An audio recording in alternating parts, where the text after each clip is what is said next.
negara mobil sanggup berkorban jiwa. Publik dihebohkan dengan kasus polisi tembak polisi. Seorang baradae dari Brimob menembak Brigadir J dari Reskrim yang dulunya juga berasal dari Brimob. Penembakan dipicu pelecehan seksual yang dilakukan Brigadir J terhadap istri Kadif Propam Irjen Ferdy Sambo. Namun kasus penembakan ini timbulkan pertanyaan di benak masyarakat. Presiden pun memerintahkan Kapolri mengusut tuntas kasus ini. Kapolri membentuk tim sus yang dipimpin Wakapolri dan beranggotakan Irwasum, Kabareskrim dan Kabak Intelkam. TKP polisi tembak polisi tidak hanya soal penembakan tetapi juga pelecehan yang korbannya adalah Putri Chandrawati, istri Ferdy Sambo dan baradae dari Brimob yang hendak dikriminalisasi. Fakta tersebut menyebabkan polemik di internal Polri, khususnya antara Jenderal Bintang 3 yakni dan Brimob kontra Kabareskrim. Dan Brimob merupakan jabatan baru dalam perebutan kursi Kapolri mendatang memasang badan pada tindakan baradae dalam menembak Brigadir J yang merupakan personel Bareskrim Polri. Pasang badan dan Brimob terlihat saat pemeriksaan baradae oleh Komnas HAM. Ia dikawal banyak personel polisi dan perwira, sebab dan Brimob menilai penembakan baradae terhadap Brigadir J adalah pembelaan diri. Sementara Kabareskrim mendapat bantuan dari Napoleon Bonaparte. Napoleon mempertanyakan fungsi tim sus yang dibentuk Kapolri yang ia nilai tidak perlu. Komentar dari Napoleon bertujuan agar kasus pelecehan seksual ditiadakan dan hanya ada kasus penembakan. Pihak yang ingin mengisolasi kasus hanya pada peristiwa penembakan lantas menggoreng keresahan keluarga Brigadir J lewat isu perselingkuhan antara Putri dan Brigadir J agar terbentuk skenario overmacht, yakni baradae sebagai bawahan dipaksa oleh Irjen Ferdy Sambo untuk menembak Brigadir J. Sementara pihak yang melihat adanya pelecehan seksual sebagai penyebab penembakan akan menempatkan baradae dalam posisi notwehr dalam rangka melindungi istri atasannya. Posisi overmacht sebetulnya murni spekulasi karena keterbatasan bukti dari kasus pelecehan. Pada keterbatasan bukti inilah muncul spekulasi adanya perselingkuhan.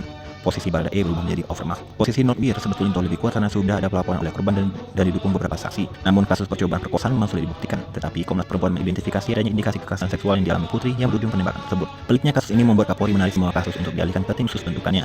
Namun setelah berhari-hari kasus ini belum menunjukkan titik terang dan mengakibatkan spekulasi berkembang semakin liar. Itulah mengapa Kapolri mengungkap penanganan kasus Brigadir J diambil alih Polda Metro Jaya dengan pertimbangan pihak Polda Metro lebih berpengalaman dalam menyelesaikan suatu perkara. Lamanya penuntasan kasus membuat pengacara keluarga Brigadir J Kamarudin Simanjuntak melaporkan kasus kematian Brigadir J ke Bareskrim. Kamarudin membuat laporan tersebut karena diduga Brigadir J menjadi korban pembunuhan berencana yang menduga terjadi penganiayaan di sepanjang perjalanan Magelang Jakarta karena ada luka di bagian kepala belakang Brigadir J. Kasus pembunuhan berencana yang dilaporkan keluarga J berkat usulan tim kuasa hukum sebenarnya memiliki dasar yang lemah. Menurut praktisi hukum Ricky Finan, banyak yang tidak logis dari pernyataan Kamarudin, seperti lokasi TKP matinya Brigadir J yang kemungkinan di perjalanan Magelang Jakarta atau di rumah dinas Kadif Propam. Bagaimana mungkin lokasi kematian ada di dua tempat? Selain itu sudah dibuktikan pula lewat CCTV perjalanan antara Magelang Jakarta hingga masuk rumah dinas Kadif Propam Brigadir J masih hidup. Namun meski dugaan pembunuhan berencana itu lemah fondasinya, Dirtipidum Bareskrim Polri meningkatkan kasus dugaan pembunuhan berencana dari penyelidikan menjadi penyidikan pada 22 Juli 2022. Ramos Simanjuntak, kuasa hukum keluarga Brigadir J Kamarudin sampai di dalam menyimpulkan ancaman pembunuhan yang diklaim Kamarudin. Kamarudin saat melaporkan dugaan pembunuhan berencana juga menyampaikan bahwa 3 hingga 4 HP milik Brigadir J lenyap usai insiden baku tembak. Fakta mengatakan bahwa polisi menemukan hanya ada 2 HP milik Brigadir J dan HP tersebut disita penyidik untuk diteliti. Kamarudin sendiri mengatakan pihaknya belum memeriksa kebenaran kepemilikan HP tersebut. Selain itu, Kamarudin juga sempat menuding Karopamina Brigjen Hendra Kurniawan mengantarkan jenazah Brigadir J sehingga dinonaktifkan. Padahal faktanya yang mengantar jenazah Brigadir J adalah pemeriksa utama di Propam Polri Kombes Leonardo Simatupang. Artinya Polda Gerak Sambil melihat spekulasi memang karakter dari Kamarudin. Mari 2022 lalu Kapolri memastikan polisi tidak boleh menjadi bagian dalam masalah. Anggota Polri dilarang menghambat investasi, karena itu para pengusaha diminta jangan takut untuk melapor jika ada oknum polisi yang main-main. Irjen Ferdy Sambo lantas ia perkenalkan ke pengusaha dan meminta kepada Kadif Propam agar menyampaikan nomor HP-nya ke pengusaha agar dapat mengadu apabila ada jajaran kepolisian yang bermain. Artinya Ferdy Sambo itu cuma tukang pukulnya Kapolri untuk bersih-bersih Polri. Akan tetapi cara Kapolri buka pengaduan langsung ke pengusaha kepada Kadif Propam membuat ada jarak polisi yang besar. Oleh karena itu salah satu cara menyelesaikan Kapolri adalah dengan menyelesaikan Irjen Ferdy Sambo. Pertempuran besar Kapolri ini menjadi medan tempur antara dan Brimob melawan Kabareskrim. Majalah Tempo menuliskan bahwa ada seorang petinggi Mabes Polri mengaku sempat menolak kronologi versi lembaganya yang menyertakan motif pelecehan seksual. Apabila skenario menolak mengajukan kasus pelecehan seksual Brigadir J pada istri Kadif Propam seperti yang diinginkan petinggi Mabes Polri terwujud, maka sudah dapat dipastikan baradae dinyatakan bersalah.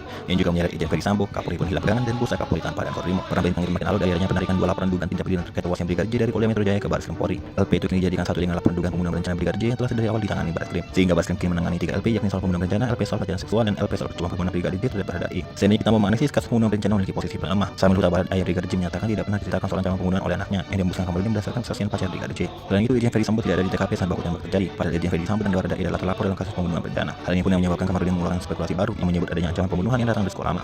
Bisa dimaklumi Kamarudin tidak ada jalan lain dengan mempertahankan argumennya soal pembunuhan berencana sehingga ia mengajukan konflik antara Bareskrim dengan Brimob. Mantan Kabareskrim Jenderal Purnawirawan Susno Duadi menyebut seharusnya baradae jadi tersangka atas kasus baku tembak sesama polisi. Artinya Susno Duadi dengan mantan Bareskrim penyalin memerangi Brimob. Begitu pula Purnawirawan TNI, tapi hal tersebut sangat tidak mungkin. Sebab sekolah pun pihak Jenderal Bintang 1 Bareskrim yang mengusut kasus ini akan juga menghadapi Brimob. Itulah mengapa Kamarudin belum menekan Jenderal Bintang 1 inisial A supaya menetapkan baradae menjadi tersangka. Selain itu Kapolri dikabarkan sudah memberikan waktu kepada penyidik Bareskrim Polri untuk menuntaskan perkara yang menyangkut nama baik institusi.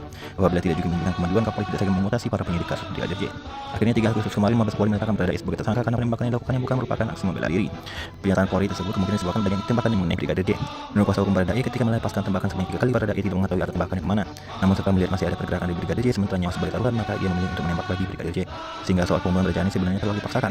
Selain korban tidak boleh membela diri sehingga menyebabkan menjadi mati, maka pihak justru diuntungkan karena kecil kemungkinan pelaku kejahatan mati dibunuh korban sangat berbuat jahat. Kejahatan pun akan meningkat.